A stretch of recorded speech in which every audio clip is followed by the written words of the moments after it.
कहानी की शुरुआत होती है जॉनी नाम के एक मैकेनिक से, जो अपना दिन एक छोटी सी कार शॉप में काम करके गुजारता था। फिर एक दिन उसकी गर्लफ्रेंड बेथ उसके पास आई और उसे वो खबर दी जिससे जॉनी काफी समय से डर रहा था। बेथ ने कहा कि मैं तुमसे ब्रेकअप करना चाहती हूँ। उसे कोई ऐसा चाहिए जो सारी उम्र उसके साथ रहने का भरोसा दे। और जॉनी हमेशा इन सब बातों से बचता रहता है। सच ये था कि जॉनी शादी से बहुत ज्यादा डरता था। असल में वो अपने पिता के बिना बड़ा हुआ था और उसे लगता था उसके पिता ने उसे और उसकी माँ को जानबूझकर छोड़ दिया। इस डर ने उसके मन में घर कर लिया था और ये डर उसे रोक रहा था अपना खुद का परिवार बनाने से। मगर अब तो बेथ भी इंतजार करते करते थक गई थी। उसने इस ब्रेकअप की पूरी वजह जॉनी के ऊपर मर दी, लेकिन अंदर ही अंदर वो इसलिए जा रही थी क्योंकि उसे लगता था कि जॉनी का कुछ नहीं होने वाला, वो गरीब ही मरेगा। बेथ के जाने से जॉनी को दुख तो बहुत हुआ, पर उसने फैसला किया कि मैं बस अपनी माँ का ख्याल रखूंगा और अपनी मामूली सी जिंदगी में खुश रहूंगा।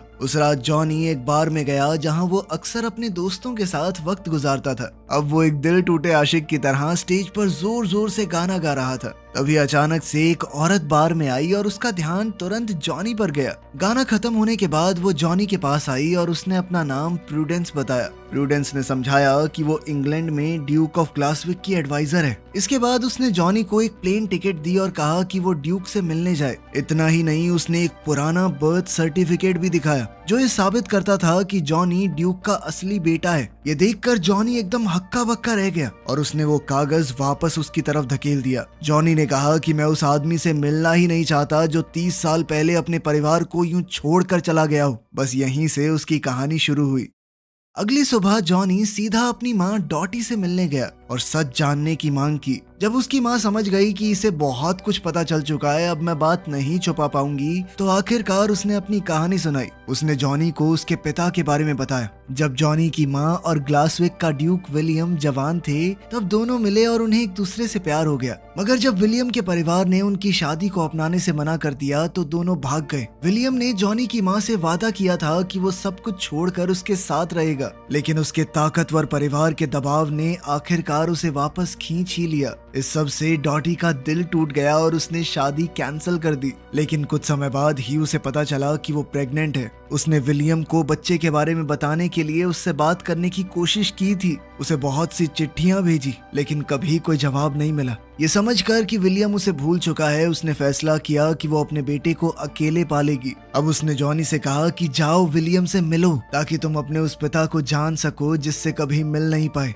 अपनी माँ की बात मानते हुए जॉनी उस शानदार महल तक पहुँच गया जिसे ड्यूक ऑफ ग्लासविक अपना घर कहता था। प्रूडेंस ने वहाँ पर उसका स्वागत किया और उसे कई सारे कमरे दिखाते हुए महल का एक छोटा सा टूर करवाया। कुछ देर बाद वो उसे ड्यूक के स्टडी रूम में ले गई और उसे वहाँ इंतजार करने को कहा। साथ ही ये भी याद दिलाया कि किसी भी चीज को छूना मत। मगर जैसे ही वो बाहर गई, जॉनी ने एक पुरानी फेंसिंग वाली तलवार उठाई और उसके साथ खेलने लगा। थोड़ी ही देर बाद विलियम अंदर आया। बाप बेटे दोनों की शक्ल बहुत ज्यादा मिलती थी। उनका बोलने का अंदाज और आदतें तक एक जैसी लग रही थी। जब जॉनी को एहसास हुआ कि उसके सामने खड़ा आदमी वही बाप है जिससे वो कभी नहीं मिला, तो माहौल थोड़ा सीरियस हो गया। वहीं विलियम को लग रहा था कि जॉनी यहाँ पैसे मांगने आया है, मगर उसे ये नहीं पता था कि प्रूडेंस ने उसे यहाँ पर बुलाया है। ये पैसों वाला इल्जाम सुनकर जॉनी के दिल को बहुत ठेस पहुंची। उसने कहा कि मैं सिर्फ अपने बाप से मिलने आया था, जो मेरी जिंदगी से सालों पहले गायब हो गया था। लेकिन सालों बाद अपने बेटे से मिलने के बाद भी इस ठंडे से बर्ताव को देखकर जॉनी बहुत निराश हुआ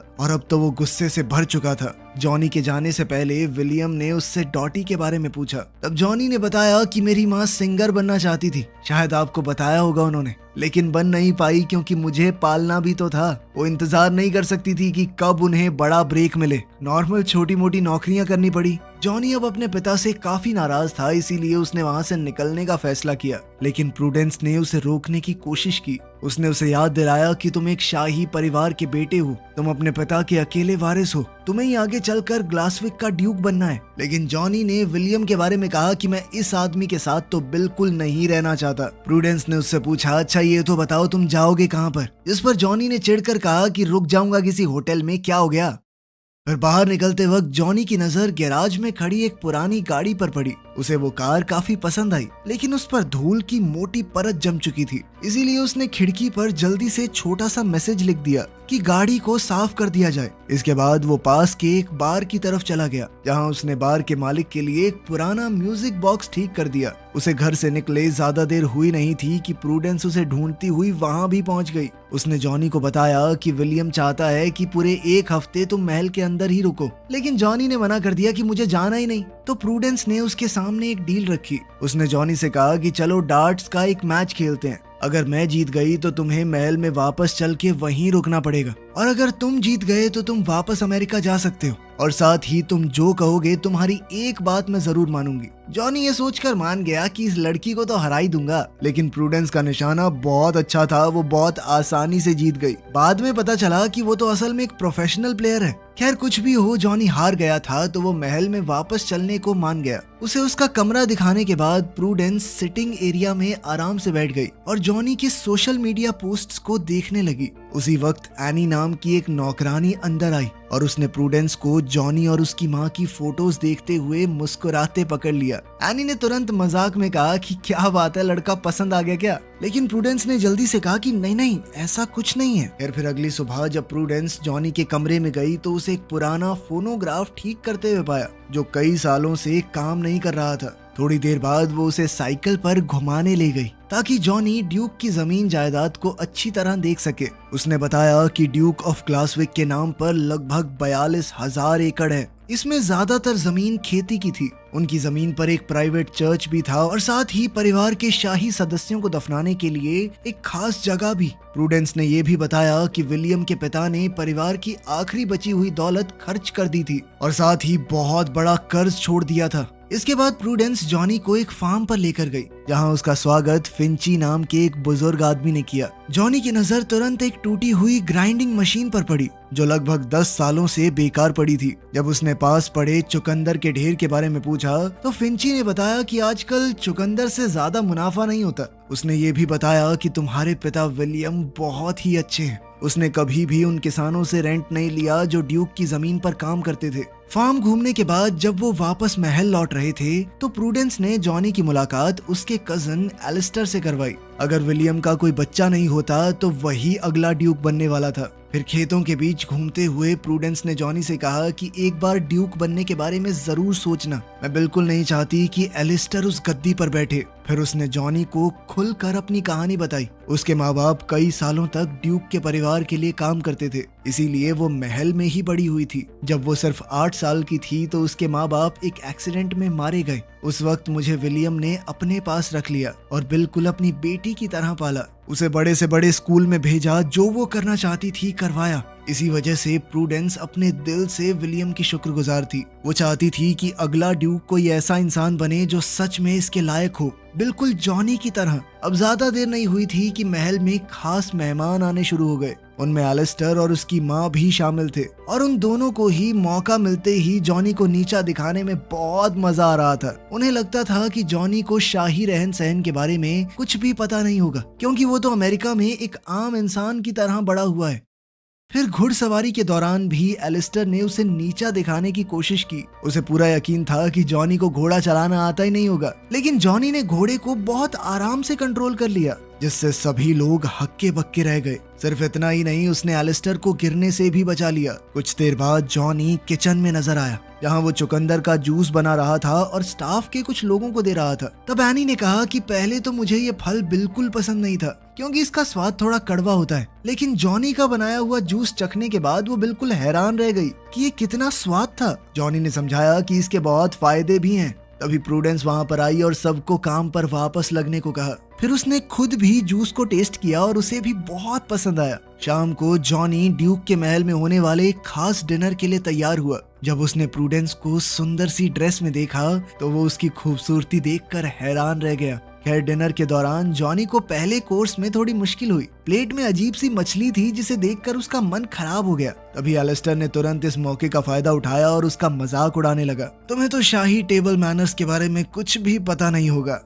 कोई बात नहीं, मैं बाद में सिखा दूंगा अगर तुम्हें चाहिए तो। लेकिन जॉनी ने उस पर बिल्कुल ध्यान नहीं दिया। उसने तुरंत एक चुटकुला सुनाया जिससे टेबल पर बैठे मेहमान हंस पड़े। इससे साफ हो गया कि वो एलिस्टर और उसकी माँ से डरने वाला नहीं है। उनकी हर फालतू बात का उसके पास और भी बढ़िया जवाब था। डिनर के आखिर में एलिस्टर खड़ा हुआ और उसने बड़े गर्व से कहा कि मैं अगला ड्यूक होने में बहुत गर्व महसूस करता हूँ। लेकिन उसी वक्त जॉनी भी अपनी सीट पर खड़ा हो गया और उसने सबको हैरान करते हुए कह दिया कि तुम नहीं, अगला ड्यूक मैं बनूंगा, मैं संभालूंगा अपने पिता की गद्दी को। उसी पल कमरे का माहौल तुरंत बदल गया। प्रूडेंस खुशी से चमक उठी और विलियम भी बहुत खुश नजर आया, क्योंकि वो तो हमेशा से चाहता था कि उसका बेटा ही उसकी जगह संभाले। फिर विलियम ने सबके सामने कबूल किया कि जॉनी उसका बेटा है और वही ग्लासविक का अगला ड्यूक बनेगा। ये सुनते ही एलिस्टर और उसकी माँ गुस्से से भड़क उठे। वो बाद में विलियम से अकेले बात करने पहुंचे, लेकिन विलियम अपनी बात पर टिका रहा। उसने कहा कि जॉनी मेरा असली बेटा है, अगर वो ड्यूक बनना चाहता है तो ये उसका हक है। उधर जॉनी और प्रूडेंस एक बार में गए अपने दोस्तों के साथ इस बात का जश्न मनाने। उस रात देर तक जॉनी को नींद नहीं आई,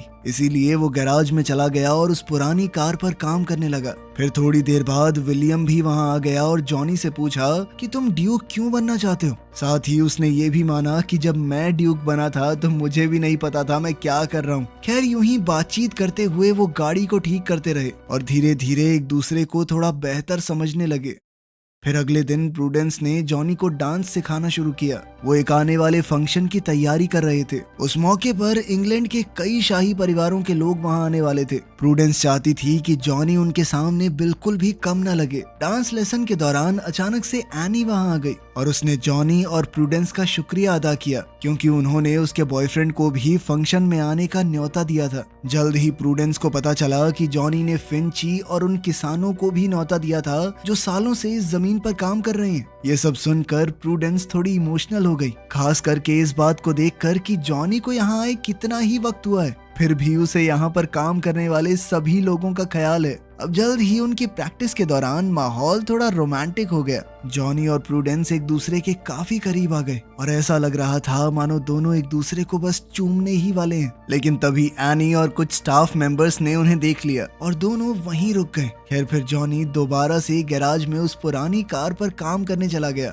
और विलियम भी उसकी मदद करने लगा। बाद में जब वो इंजन को थोड़ा सेट कर रहे थे तब विलियम ने अपने बीते हुए कल के बारे में खुलकर बात की। उसने बताया कि मुझे कभी भी तुम्हारी माँ के खत मिले ही नहीं और मुझे बिल्कुल भी पता नहीं था कि मेरा एक बेटा भी है। उसने ये भी बताया कि मैंने तुम्हारी माँ को कई बार खत लिखे थे लेकिन कभी कोई जवाब नहीं मिला। आखिर में मैंने मान लिया कि शायद डॉटी अपनी जिंदगी में आगे बढ़ गई है। तब जॉनी ने बताया कि माँ को भी आपका कोई खत नहीं मिला। तब उन्हें समझ में आया कि किसी ने जानबूझकर उन लोगों को अलग रखा था। खैर अब जॉनी ने विलियम से कहा कि एक बार इंजन को शुरू करके देखिए। जैसे ही विलियम ने चाबी घुमाई तो वो पुरानी गाड़ी जोर से दहाड़ती हुई शुरू हो गई। उसी पल दोनों की आंखों में खुशी चमक उठी और वो बच्चों की तरह हंसने लगे। वहीं दूसरी ओर एलिस्टर चुपके से विलियम के स्टडी रूम में घुस गया और वहां उसने जॉनी का बर्थ सर्टिफिकेट ढूंढ निकाला। उसे देखते ही वो मुस्कुराया मानो उसके दिमाग में कोई नई साजिश चल रही हो। अगले दिन जॉनी विलियम को उसी पुरानी गाड़ी में ड्राइव पर ले गया। अब वो गाड़ी धुलने और पॉलिश होने के बाद बिल्कुल नए जैसी चमक रही थी। वहीं प्रूडेंस और बटलर दूर से खड़े होकर ये सब कुछ देख रहे थे और बाप बेटे को इतना करीब आते देखने की उन्हें बहुत खुशी थी। फिर वो लोग फार्म पर गए जहां जॉनी ने वो ग्राइंडिंग मशीन भी ठीक कर दी थी जो सालों से खराब पड़ी थी। अब फिंची और बाकी किसान उस मशीन का इस्तेमाल करके ताज़ा जूस बना रहे थे, जिसे बेचकर उनकी अच्छी खासी कमाई भी हो रही थी। विलियम ये सब देखकर बहुत खुश हुआ और उसने तुरंत सबको जश्न में शामिल होने का न्योता दिया। लेकिन जब वो वापस महल लौटे तो एलिस्टर और उसकी माँ पहले से वहाँ उनका इंतजार कर रहे थे। तब उन्होंने एक खतरनाक खुलासा किया। उन्होंने बताया कि जॉनी का जन्म विलियम और डॉटी की शादी खत्म होने के बाद हुआ था। इसका मतलब ये था कि कानून के हिसाब से जॉनी को नाजायज औलाद माना जाएगा और वो कानूनी तौर पर ड्यूक नहीं बन सकता। ये बात सुनकर विलियम और जॉनी दोनों के पैरों तले जमीन खिसक गई, लेकिन उस वक्त उनके पास कहने को कुछ भी नहीं था। जॉनी का दिल पूरी तरह से टूट चुका था, लेकिन फिर भी वो इस बात से खुश था कि कम से कम उसे अपने पिता को जानने का मौका तो मिला। अब उसका वहाँ कुछ काम तो था नहीं, तो उसने जाने का फैसला किया, जबकि प्रूडेंस बार बार उसे रुकने के लिए कह रही थी। इस पर जॉनी ने कहा कि वो कभी भी उस जगह का हिस्सा था ही नहीं, और फिर वो वहाँ से चल दिया। अब जॉनी सीधा उस बार में पहुंचा जहाँ सब लोग पहले ही ये खबर सुन चुके थे। सब लोग बहुत उदास थे। उन्होंने फैसला किया कि जॉनी के बिना वो बिल्कुल भी उस जश्न में जाएंगे ही नहीं। उधर एनी और महल का स्टाफ भी बिल्कुल ऐसा ही महसूस कर रहा था। अब जॉनी को सपोर्ट करते हुए उन्होंने भी इवेंट में ना जाने का फैसला ले लिया। उधर अपने ऑफिस में प्रूडेंस दोबारा से जॉनी का बर्थ सर्टिफिकेट देख रही थी। तभी उसकी नजर एक खास डिटेल पर पड़ी। जैसे ही उसे समझ आया कि इसका मतलब क्या है, वो तुरंत जॉनी को ढूंढने के लिए भाग पड़ी और उससे कहा कि रुक जाओ। उसने जॉनी से कहा कि डांस में जरूर आना, बस मेरी खातिर। फिर इवेंट शुरू होने से पहले विलियम ने मेहमानों का स्वागत किया, लेकिन तभी वो एकदम हैरान रह गया जब उसे डॉटी वहां पर आती हुई नजर आई। उसकी खुशी छुपाए नहीं छुप रही थी और वो तुरंत उसे अंदर ले गया ताकि सबसे मिलवा सके। फिर थोड़ी देर बाद जॉनी भी प्रूडेंस और अपने दोस्तों के साथ डांस में आ गया। इधर एलिस्टर और उसकी माँ ये सब देखकर बुरी तरह चिढ़ रहे थे, क्योंकि ये सब उन्हें बिल्कुल पसंद नहीं आ रहा था। उनके हिसाब से मामूली लोग शाही जश्न में क्या कर रहे हैं, क्या काम है इनका यहाँ पे। इसी भीड़ में जॉनी ने अचानक से अपनी माँ को देखा। वो पूरी तरह चौंक गया, क्योंकि उसे तो पता भी नहीं था उसकी माँ यहाँ आने वाली है। तभी डॉटी ने उसे गले लगा लिया और बताया कि विलियम ने उसे पहले ही प्लेन टिकट भेज दी थी और साथ ही इस मौके पर यहाँ आने के लिए इनवाइट भी किया था। फिर विलियम सभी मेहमानों के सामने आगे बढ़ा और सालों से दिल में दबाए हुए अपने जज्बात खुलकर कह दिए। उसने बताया कि सिर्फ एक हफ्ते में मेरी जिंदगी पूरी तरह बदल गई है। उसके बेटे की वजह से उसकी पुरानी यादें ताजा हो गई और अब उसे लगता है कि शायद वो अपनी जिंदगी को दोबारा पा सकता है, जिसे उसने सालों पहले खो दिया था। फिर उसने सबके सामने ऐलान किया कि जॉनी उसका अगला वारिस होगा। ये सुनते ही एलिस्टर तुरंत कूद पड़ा और इस फैसले का विरोध करने लगा। उसने जोर देकर कहा कि जॉनी नाजायज औलाद है, वो नहीं बन सकता ड्यूक। तभी अचानक प्रूडेंस बीच में आ गई और सच्चाई का खुलासा किया। उसने बताया कि शादी को रद्द करने वाले कागजों पर जो विलियम के दस्तखत हैं वो नकली हैं। ये बात बहुत आसानी से साबित की जा सकती है जब उस सिग्नेचर को विलियम की असली हैंडराइटिंग से कंपेयर किया जाए। विलियम अपने बाएं हाथ से लिखता है और उसका साइन करने का तरीका इतना अलग है कि किसी के लिए भी नकल कर पाना बहुत मुश्किल है। ये सब सुनकर एलिस्टर बिल्कुल घबरा गया और ऐसे ही कुछ भी बड़बड़ाने लगा कि तो क्या हो गया, साइन तो हो रखा है ना। लेकिन विलियम ने तुरंत भारी आवाज में कहा कि यहाँ से निकल जाओ। फिर कुछ पल बाद जॉनी आगे बढ़ा और अपने पिता को जोर से गले लगा लिया। इसके बाद जॉनी ने अपने आगे के प्लान्स भी बताए। उसने ऐलान किया कि वो इस धरती पर कई पीढ़ियों से रह रहे किसानों के साथ मिलकर एक जूस कंपनी स्टार्ट करना चाहता है। फिर कहानी के आखिर में जॉनी ने प्रूडेंस को डांस के लिए पास बुलाया। उनके आसपास बाकी मेहमान भी डांस में शामिल हुए और पूरे हॉल में खुशी का मंजर दौड़ पड़ा। फिर डांस के बाद जॉनी प्रूडेंस को गार्डन में ले गया। वहाँ उसने अपने दिल की बात कहकर अपने प्यार का इजहार किया। प्रूडेंस ने भी हाँ कहते हुए उसे चूम लिया। तो चलो, अपना हीरो ड्यूक भी बन गया और साथ में हीरोइन भी मिल गई। और क्या ही बचा है, मैं और तुम मिलते हैं अगली वीडियो में।